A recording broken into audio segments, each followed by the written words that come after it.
What is going on? We are back in the office, except we're actually in a car again. So I wanted to make a quick one for you because I actually just got my first attempted refund. And so I got a text message from a client that I onboarded last week, and he was like, hey, I got some stuff that came up, I how can I do a refund? Called him immediately, and this is my first time ever handling this kind of situation. And it was kind of one of those moments where I was just ready for it, right? I had been like, digesting content and just, like hopping on sales training. And so like, I was just so ready to like resell somebody on, something that they were sold on at what point, right? And so anyway, I call them, and that's the thing that by the way, that's the thing that I love about this industry is like you get to apply things right away and get instant feedback, like, which is so important for growth. Like you have to have that positive open feedback loop, right? Where you try things. It don't have to be positive. Give me negative. Give me the negative. Like punch me in the face. Like I want to get through this as fast as possible, so that way I could get as good as possible, right? And it's just speed to implementation. Success loves speed, as the as a cool kid say. So called him right away, like, hey, what's going on, man? I saw your text and I handled it. And his perspective was so interesting because he was interpreting like the obstacle that came up, right, financially and all that as like it was a sign for him to like give up. It was a sign for him not to do it. And I was just like, man, that's a very interesting perspective.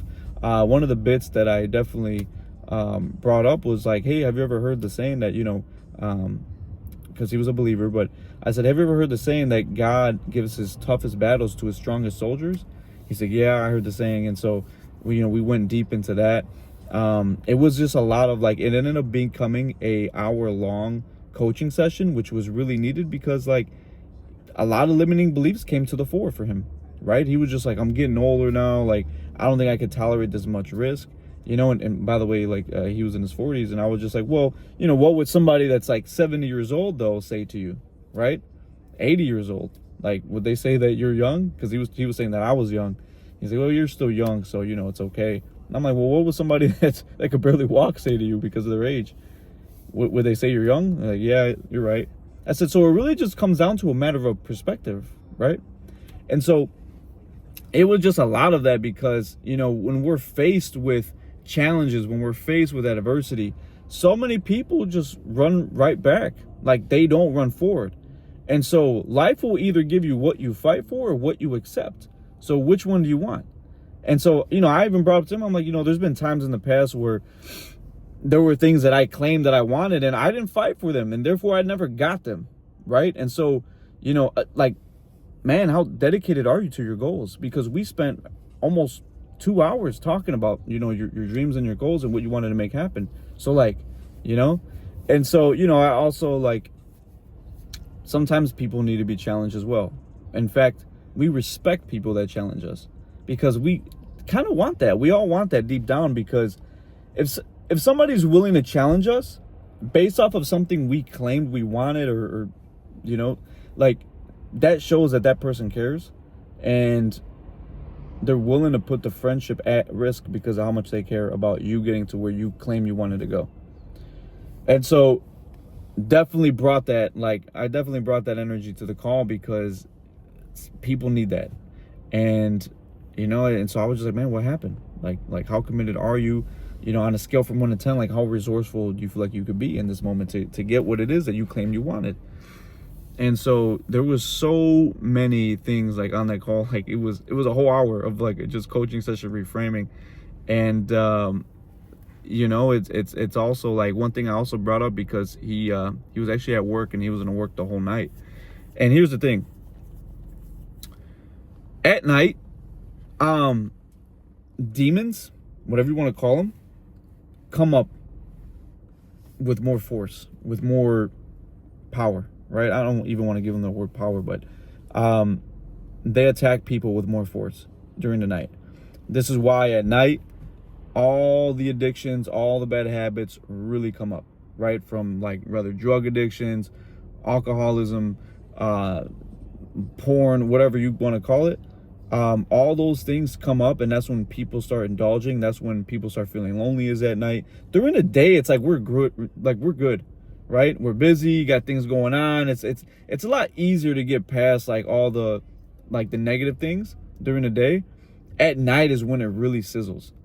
And I know that he had been in a dark place before, just kind of, you know, me knowing him. And so I had to bring that up because he's like, man, you gave me a lot to think about. And I said, I love that. Here's what I don't want you to do. I don't want you to sit here and think about things that are going to be negative, because like I always say, the quality of your life is dictated on the quality of questions that you ask. So if you start asking yourself negative questions like, what's the point of life? Why am I here? Why am I even trying? Like, your brain will focus on that. Versus if you're like, how can I make this work? How can I get the life that I want? How could I make my goals happen? How can I make my dream life come true? How can I make the things that are in my head a reality? How can I bring my imagination and actually make it physically real, right? Like, because we all have that. Everything is literally just a physical representation. Everything that's man-made, created, is a physical representation of someone's imagination. Cars, clothes, like even how I'm talking, like this. Imagine telling somebody that I was gonna be able to make a video, which I don't even know if they knew what a video was 100 years ago, but yeah, sure. I'm gonna make a video that is gonna be uploaded in a few seconds after I make it, and everybody all over the world is gonna be able to see it on a little rectangular thing that goes into your pocket. Nonsense. They will call you crazy, like 100%.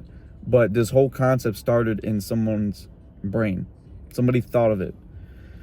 And so it's I always bring this up, but limiting beliefs are literally what hold people back from getting what it is they want.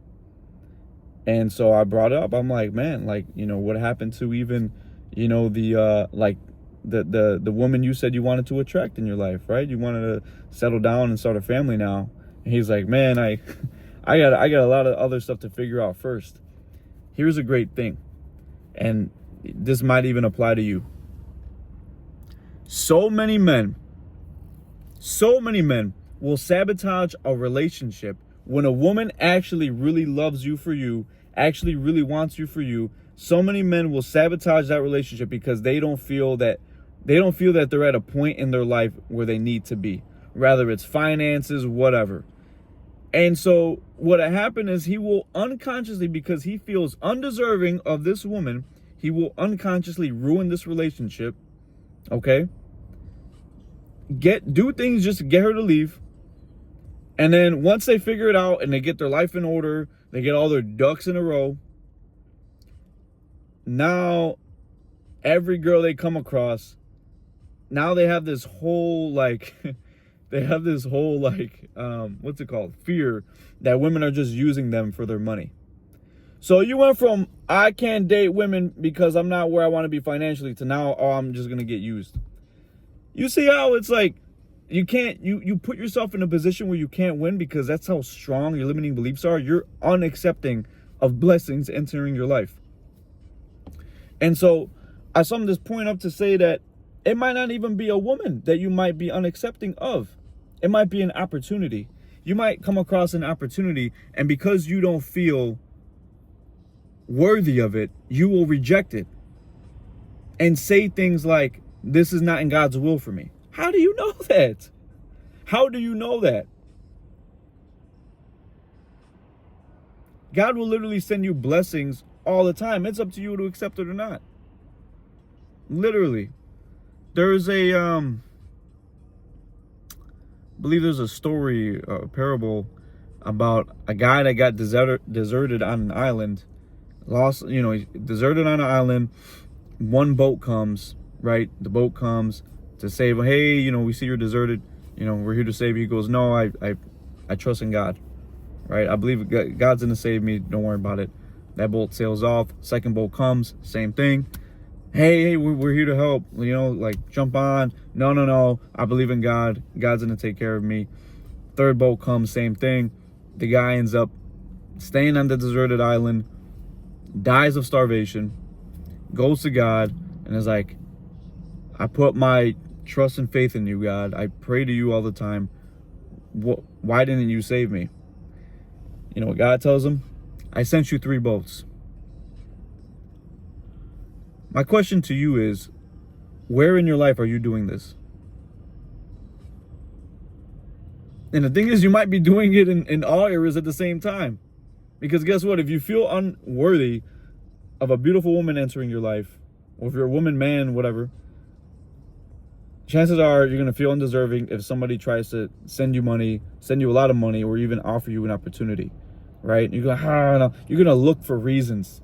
You can either look for reasons why it won't be a good fit, or you can look for reasons why it would be a good fit. And so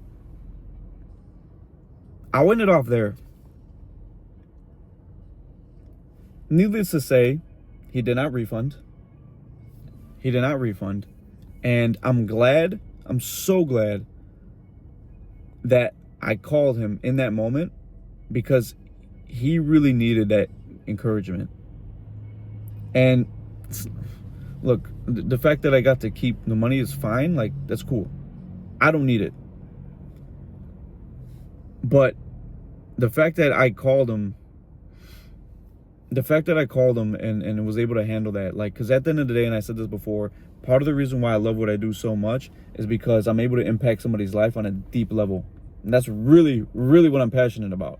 It would be so hard for me to do that if I knew whatever it was that I was selling was not actually going to help them to the degree that we can.